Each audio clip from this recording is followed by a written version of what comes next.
Restoring that image is not rebellion, it's redemption. And that brings us to the next chapter, because while the paintings were being changed in the West, the records in Persia continued to speak.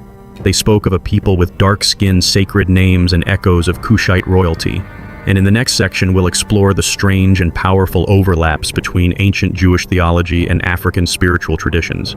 Traditions that were never fully lost, only hidden. So stay with me. The story is only beginning to unfold. Part 3. The Afro-Asiatic Web. There's a strange silence when you ask most Western scholars this question. What language did Abraham speak? Not English, not Latin, not even Greek.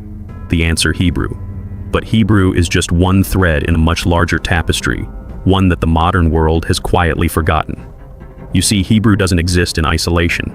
It belongs to a linguistic family older than Europe itself, a family scholars call Afro-Asiatic. Let's slow that down. Afro-Asiatic, Africa, Asia, a family of languages that spans from North Africa to the Middle East, including Hebrew, the language of the prophets, Amharic, still spoken in Ethiopia today, Hausa, used by tens of millions across West Africa, Arabic, Oromo, Somali, Tigrinya, Berber, and more. This isn't just linguistic trivia, it's a map of memory. It tells us that the people who spoke to God in Hebrew were not far removed from the people singing in Amharic, praying in Hausa, or reciting Proverbs in Yoruba.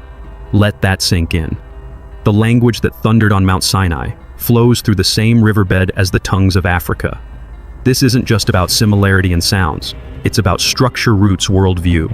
In Hebrew, the word for life is chayim. In Amharic, life is hayuet. In Hausa, it's rayuwa. In Arabic, hayat. Different dialects, same bloodline. The verbs, the tenses, the poetic structures, they all point back to a shared ancestral logic. And that logic comes from Africa and Asia together, not from Europe. And it's not just language. Let's go deeper into symbols, sacrifices, and sacred patterns. Take the Ark of the Covenant, for example. A gold-covered chest carried on poles containing the tablets of God. Now look to Ethiopia.